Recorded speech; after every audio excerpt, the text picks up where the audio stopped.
6:02, 6:03. I might just kick off then. Hi, I'll begin by acknowledging the country that I'm on today, the unceded Wurundjeri country of the Kulin Nation here in so-called Melbourne, and offer my respects to elders past, present, and future. I wish to extend this acknowledgement to the country you're all dialing in from today too, recognizing sovereignty has not been ceded. Thanks everyone for joining us this afternoon, well, Australian afternoon, for our final CAHA Live from COP27 call. Our campaigns and communication manager, Remy, is unfortunately feeling a bit crook today, so I thought I'd jump in with Arthur and Rashmi today. I'm Ben Mowat, CAHA's office manager, and with me today is our policy and advocacy manager, Arthur Wyns, and global health expert, Rashmi Venkatraman, who are both dialing in from Sharm el-Sheikh. We're now in the final few days of this event. Rashmi, I'll go to you first. I've got a two-part question. What has the overall spirit been like? And I know you've been following the finance discussions at COP this year. How have you felt these have been going? Thanks so much, Ben. And hi, everybody. I apologize for my throat. I feel like I've been talking for about 18 to 19 hours continuously every day. And I wish that was a lie. I wish that was an exaggeration, but it's not. Maybe I'll start with the overall vibe. I've been coming to a few COPs now. This year is definitely a little bit different, a lot different than the other ones, for sure, in how NGOs would have felt being present, and also the inner activist in you would feel if you were here in person. The sensationalist ways in which the COPs have taken over media at the moment is quite a startling thing. And I think a lot of people, if you were to ask them what exactly happens, it'd be difficult to pin that down. I think we just would continuously say, hey, we want the negotiators and the countries to come together and do something. We want them to agree on things. And then you have the people who follow the negotiations very, very closely, who advocate for particular things.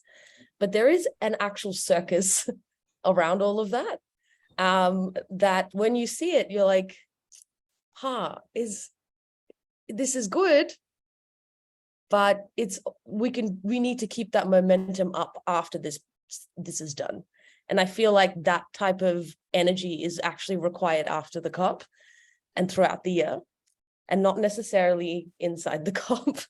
Unless, of course, previous years, the ability for NGOs to protest and share their opinions has been a little bit more welcome than it has been this year. This year's been quite tough. And I think a lot of the youth delegates have really suffered with the regulations put in place. That's been very much noticed. I'm also at the London School of Hygiene and Tropical Medicine. And so we had a few youth delegates with us, and their perspectives are quite startling to how others may have felt in previous years. But the momentum is there, the frustration is there. So hopefully that'll carry on past the COP. The overall vibe at this year's one is when we got the agenda out for loss and damage, that felt like a cautious win. We were like, yeah, it's on there, but then it became like, oh, wow, what's going to happen here? How is this going to get shaped? And that was in my perspective, one of the main things that everybody wanted to follow. And then the recent days, we saw kind of, we also realized that, mitigation is still a thing, and we still need to be very, very aware of it. And so I think a lot more people have been following those negotiations after kind of going, oh, wait, this shiny thing that is getting a little bit of focus, but ultimately people might not do a lot on it. They might throw a few million at it, which you got to remember is not a lot. And they may say it in a very excited voice.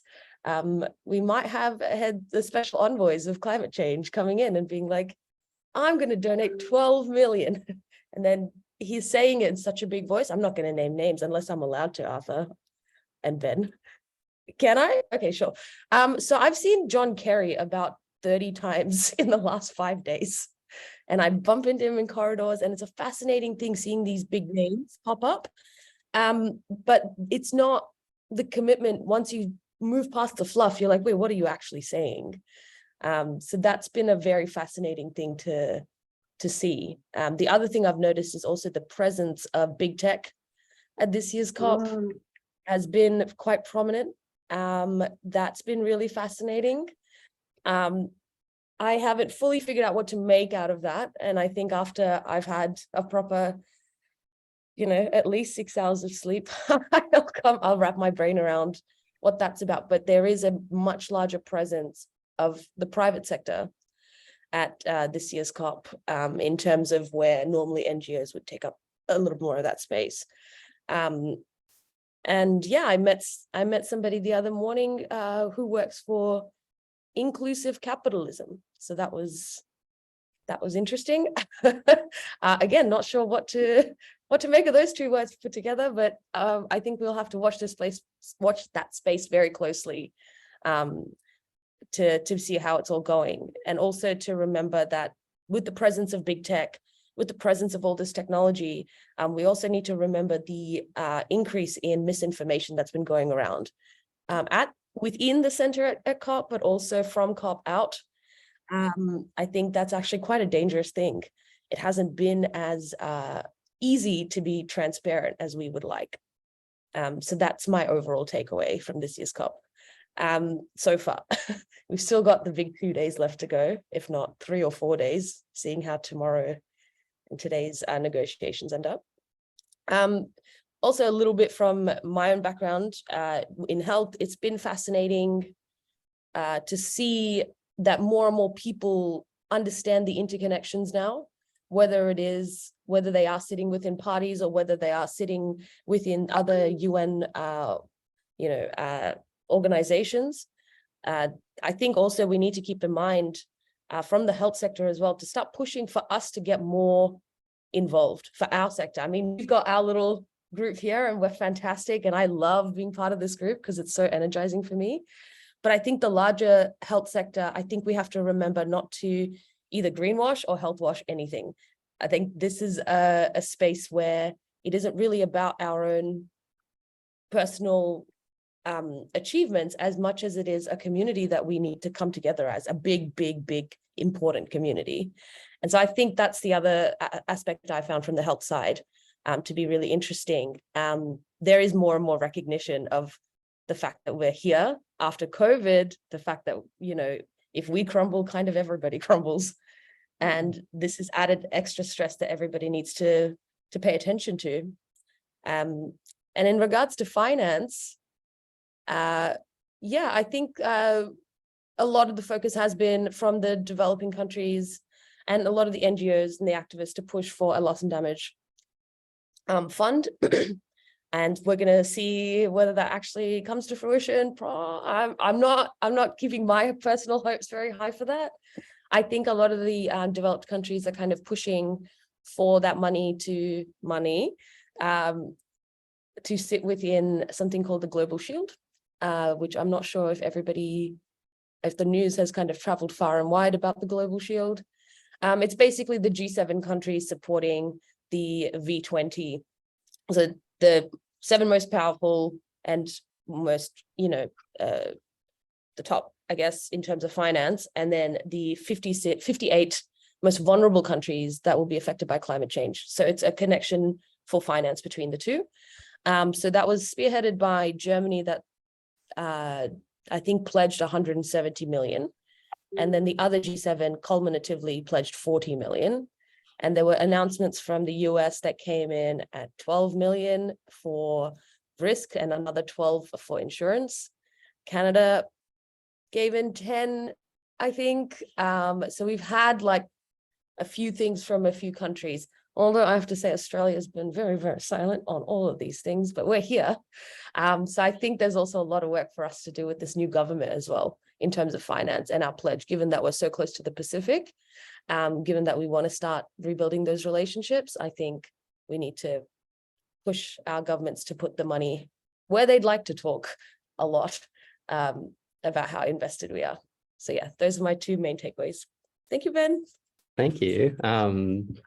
And I guess I'm also sorry. I hope any of that made sense. I'm so tired. So you'd have to forgive me. That made perfect sense. Thank you. And I was thinking about when you were saying on the note of like Australia and bringing it back home, the media here has been actually quite positive. Well, I've felt around Australia's presence at COP this year. We've seen Chris Bowen being asked to take up a leadership position. Arthur, I might throw to you for this one. On the ground, how is Australia's presence and what has Australian involvement in some of the finance discussions we just heard about been? Yeah, thanks, Ben. And it's funny because Rashmi and I actually sort of crashed a reception 2 days ago. We weren't sure if we were invited, but we did show up, and it was an Australian stakeholder reception where Bowen sort of made a bit of a speech that Australia is back. And I think that was a narrative that you're also hearing at home. Yeah, it was just interesting because it feels like he has a very good PR team around him. I would say, well, I feel like they're getting a lot of praise for just participating, but you have to also run the race. And so I'm personally not very impressed with just the distraction that all that praise is causing, because they're just participating and they're not yet leaders in this space. But they are getting the opportunity to become more engaged and become leaders in this space. For example, Australia together, so Chris Bowen himself personally, together with the Indian environmental minister, are leading the ministerial discussions around finance at the moment. So that's quite an honor, really, and it's the first time Australia takes on this sort of role. And that usually happens towards the end of COPs, where it's crunch time. They have to bring all the political issues together, and usually a pair of ministers sort of takes on the specific issues and brings people together. And actually, right at this moment, Bowen is meeting all the heads of delegations of the different countries to talk about finance. And I've heard from people that he's had 60 hours of meetings in the last 3 days, so just back-to-back bilateral meetings, facilitation. So he's been given a role by the UNFCCC Secretariat to take up this leadership position and help get out a finance deal out of this COP. So if that doesn't work, that also means that he might be partly to blame, of course. And so there's a lot of responsibility resting on his shoulders at the moment. We haven't heard too many good things though coming out of these finance discussions. It's basically really stuck. And just on my way here to the venue, I was speaking to one of the lead negotiators from the LDC group, the least developed countries group, and they said, well, it looks like I will be going home empty-handed. Most of the finance discussions are trying to sort of redirect all the discussions to making sure all finance ends up in the Green Climate Fund. And funnily enough, Australia is not even accredited to the Green Climate Fund, so that's quite bizarre. While most vulnerable or developing countries are trying to make sure that finance also is clearly anchored in the adaptation discussion. So finance goes to adaptation, finance goes to loss and damage. And a lot of the developed countries, at least that's what this negotiator told me, are trying to keep it just in one clear pot of money, which is the Green Climate Fund. And again, Australia is not part of that. And Australia has been quite pushy on making sure that it's not obliged to join the Green Climate Fund, and it can sort of spread or share its climate finance more within the Pacific region, and doesn't have to give it to a global pot of money that then distributes it elsewhere. And we've seen that with other countries, like the UK does that as well. For example, it wants to make sure that its development aid and its bilateral funding is quite closely tied to its climate finance, so it can have these strong sort of strong influence in the region. So yeah, just a quick snapshot of the difficult situation Australia is in here to try and prove itself, and it's not an easy COP to do that. And so my take is, well, we shouldn't praise them too much just for participating. One last thing on that is that it is interesting to see that the Pacific island nations, or AOCs more broadly, so all island states, are talking about, well, what would happen if Australia hosts a COP and we would be co-hosting it with Australia.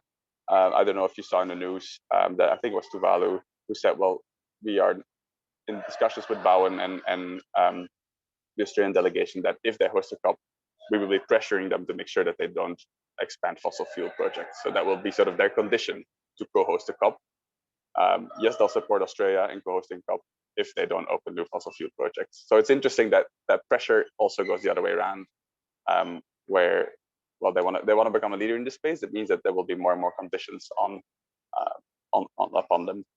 So I'll leave it at that. Maybe I don't know, Rashmi, if you have anything else to add.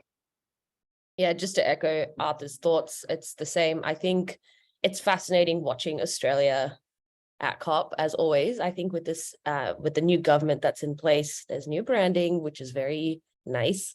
I like it, the green. But I think when you look past all the shine, we still need to hold them accountable. I think, it was great to see Chris there and present. I think, and also as consistently as he has been, that's actually quite different from the previous years. The previous years was really difficult to actually pin down where the minister was, apart from that one reception we would go to, which was very strange in its experience. But I think this year, Chris was very available. Like, he was just at the hub most of the days, and that was interesting, and, was willing to kind of engage with a lot of the stakeholders from the Australian side, which I think was new, definitely. But I think, again, where we've been, look, and this might be a controversial thing for me to say, but I'll say it.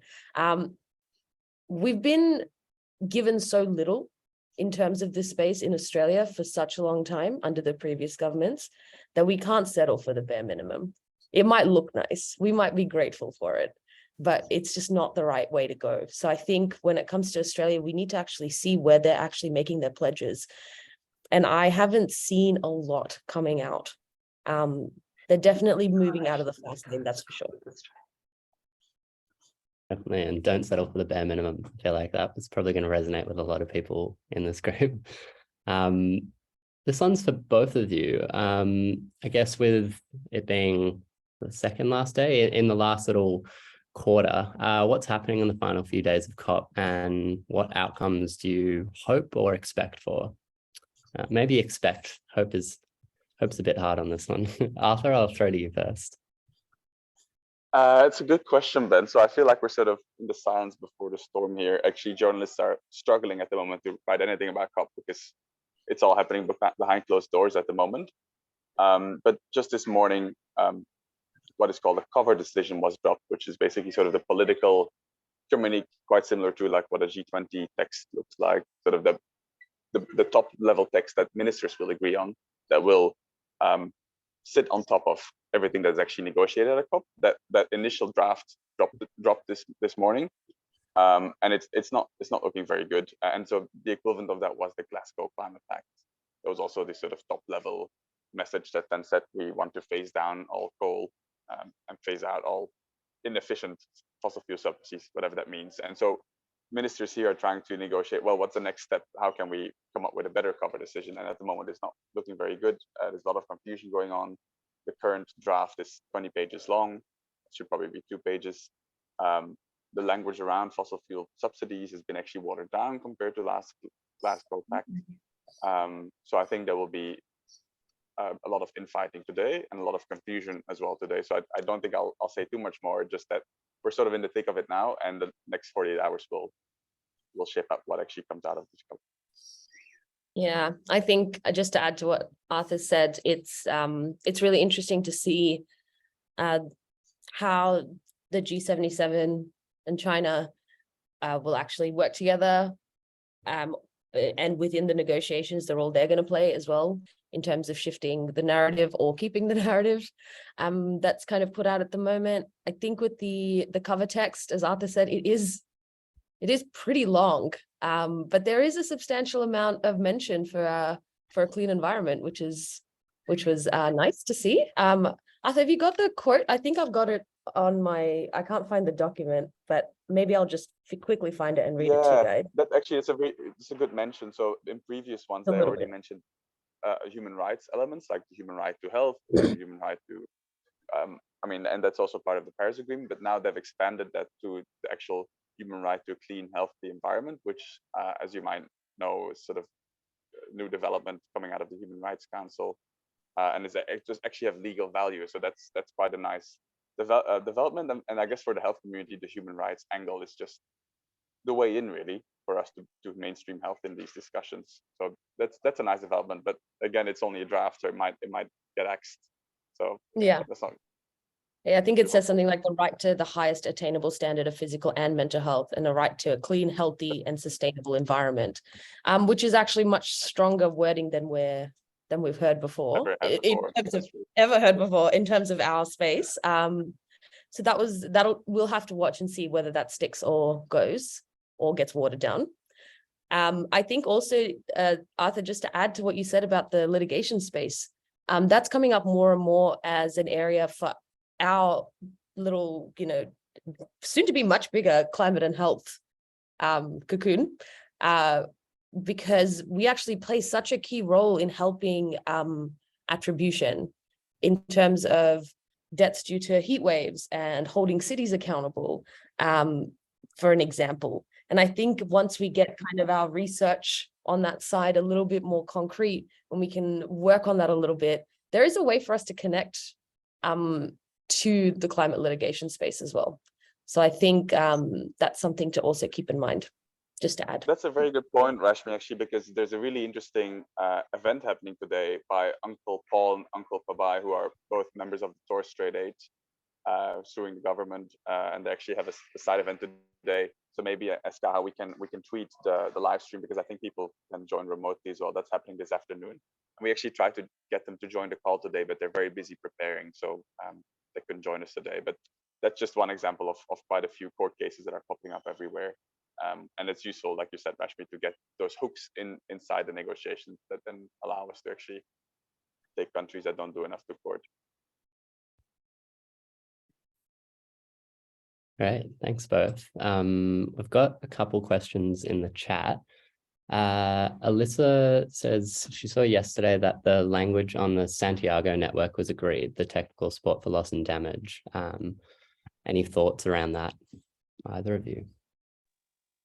Yeah, that's. I mean, it was expected to be launched at this COP, so it is a victory. And so this technical network, so it's basically a network of financial actors, UN agencies, but also humanitarian partners, ideally, and it's still a growing list that will form sort of the interface between countries who are dealing with loss and damage and support. And it's not exactly clear how that loss and that Santiago network will function, who will be joining it, and what kind of technical expertise or what kind of support it will provide. But it might be potentially the only outcome of this COP, is this Santiago network.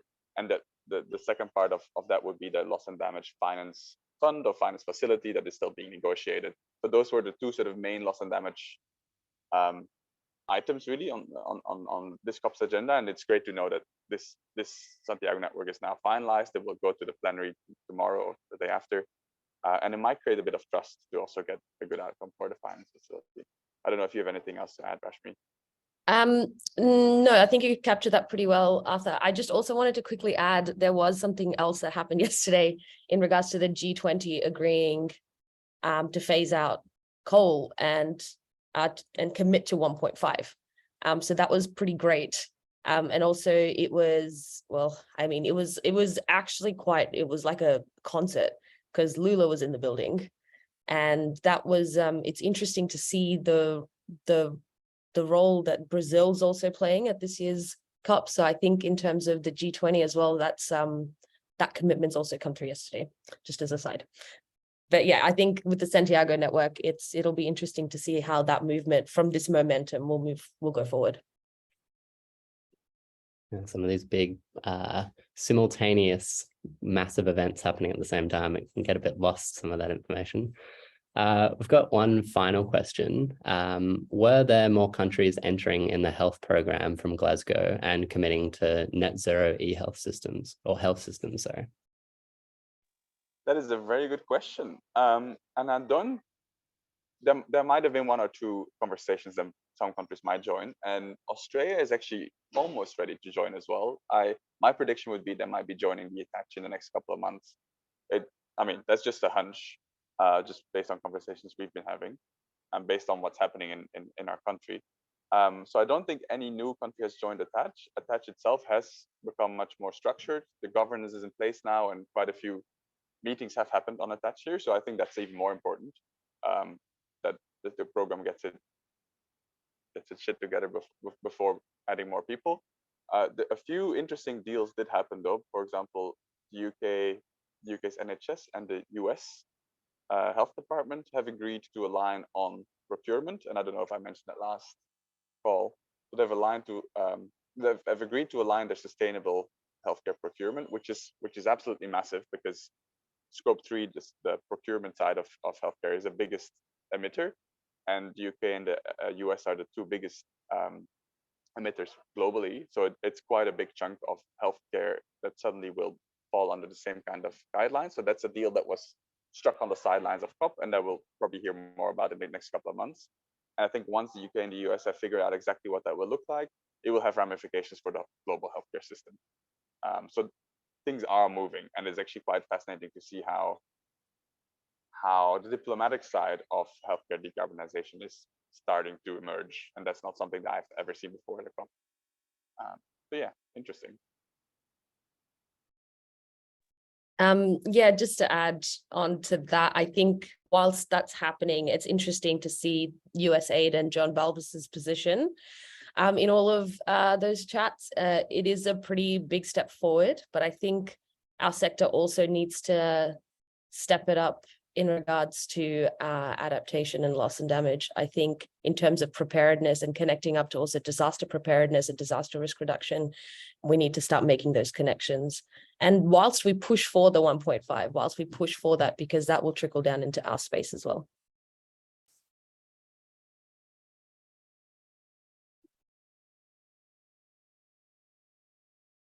We've just got a question in from Melissa, who seen the very new release CCPI index that we are 63 out of 63 on per capita emissions. Is that the case? I haven't read that report, so I can't comment exactly on how they've come up with that number, but Australia is always, I mean, it's quite well established that Australia is one of the highest per capita emissions in the world. Potentially only Kuwait or a couple of Middle Eastern countries might have higher per capita emissions, and that's largely because Australia is the second largest fossil fuel exporter in the world. So I think I've said this before, but we're cleaning up our act at home, but we're definitely not delivering internationally. We're not showing international solidarity because we're boosting our renewables domestically, but we're just exporting gas and coal like there's no tomorrow. And so that means that our per capita emissions will stay high for many more years to come. Yeah. Hi, Melissa. I saw that report as well. It's yeah. I think that's why I think my tone before with Australia at COP is always a really interesting one, because we are there. We are more present than we have been in the last few years, a bit more outward facing, a little bit more engaged in conversations. There is a push for, you know, a COP to be held in Australia and work with the Pacific. But all of this is nice. But then when you look at what's happening, we still have a lot of work to do. And we still need to really step it up. And I think it is up to us to hold this government really accountable. Of course, not in an aggressive way, but still in a way, in a strong way, because I think we've got a really big opportunity now. You know, they have changed. And so I think it's a key opportunity for us. Also, I wanted to mention in the comments about girls and women's health. Is that John? We get off that, could I just ask one question before we get off that? Do you think that the government wants us to? Like, would you think that they welcome the pressure that we bring? I think this time it's more welcome than it has been. I think from previous years, I remember there wasn't even a chance to have a discussion. You know, I remember in Madrid, the whole focus was we're hydrogen's #1 supporter. And I remember not being able to control my facial muscles all that well. But I think this year, those comments are definitely more, or those discussions are definitely more welcome. I think it's important for us to be opportunistic in this moment, and also to make sure that we're making the most out of those opportunities to engage with the government. I think there are opportunities as well upcoming. I don't know if a lot of you guys are involved in the NGO spaces, but I think DFAT is really looking for feedback about priorities in this area. So I think that's something to also keep an eye out on. And if you've got, you know, contacts within DFAT and the climate space and the department, I think it's a great time to start that momentum up again from a few elections ago. Yeah, if it's all right, I just wanted to say a quick thing about women's and girls' health. So the draft gender text came out as soon as I got to COP at the start of the week, at the end of last week. And it was disheartening to say the least. I'm not even going to mince that. There wasn't enough clear wording on the connection to local communities. And, you know, I think even just putting the word gender has become a real political thing, when really what you're saying is women's and girls' health. And also sexual and reproductive health, which we don't want to ever mention. And it is a health area of importance. We know that. I think we've always known that. But I think those words, I went, had a really great meeting yesterday with the UN Special Rapporteur for women. And Reem had incredible things to say, but she found the space for women and girls at COP very disheartening, because I think she could see that it was going to be an uphill climb for us. And it was reiterated a number of times at COP to the small number of people that heard her speak, because again, these side events aren't open to everybody. And it was really fascinating to see how we watered that down as well. We wanted to look at it and say, this was a clear example, in my opinion, of health washing. When you look at it and you say, okay, we really just want to talk about women and girls' health in this context, but we're going to use the word gender to be more inclusive. So it makes it look good, but we're just detracting from the actual problem. There were a lot of reports that also have come out on Sahel and the Horn of Africa in the last few weeks. And the main kind of takeaway is this information is now made public. Everybody knows it. And now I think if you've got this information and you're actively choosing to ignore it, that's a crime, in my opinion. So, and in a few others' opinion that happen to be here, I think it's it has been quite disheartening, to say the least. Hopefully the decisions that come out of that will be a little bit more positive than the draft that came out, but it's receiving a lot of pushback. Just a small update on the women and girls' health. Thanks for that update. And sorry, I missed that question in the chat. I'm reading through the chat now as well. I can see Arthur wanted to correct his previous statement. It's actually Vanuatu, not Tuvalu, he was mentioning. I'm not sure if the two of you have to jump off now. If we have time for one more question. Oh, sorry, Arthur, you're on mute. Yeah, sorry, I will have to jump off soon. It's okay. Well, I've maybe 5 minutes. Okay. Well, if you can keep it very short, do you know if there was any more health national adaptation plans presented at COP this year? There was a compilation report that came out on national adaptation plans. And if you whiz through that, it's interesting what countries are choosing to associate health with. A lot of it has to do with infrastructure development. I think I've read a few countries here and there looking at capacity building, kind of. But I think nothing ground shattering in terms of that I've read. I don't know about you, Arthur. But yeah, I think the compilation report. I'm also not sure. Sorry. We can link the compilation report here if you'd like. Thank you. Yeah, I'm not aware of any new adaptation programs, but I do know that in a review that WHO did recently, the key adaptation gaps for the healthcare system have been finance and the actual health workforce. Those are the two key elements that they realized across all these adaptation plans are just underdeveloped, which is quite crucial. If you want to have a healthcare system that functions and can deal with changing climate, you would need it to be financed and actually have people who can run the healthcare system. So it's just interesting that those are the two biggest gaps across all these different plans. Well, we might wrap it up there, seeing as I know the two of you have a busy one of the last days there, but we really appreciate you coming along, and thanks for sharing that file. And really appreciate everyone else for joining today.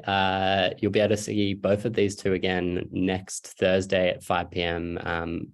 Australian Eastern Daylight Time, we'll be running a healthy conversation, a wrap up of sort of COP from a health angle. But thanks everyone for coming along. We'll post this recording soon and we'll see you all the next one. Bye. Thank you. Thank you very much.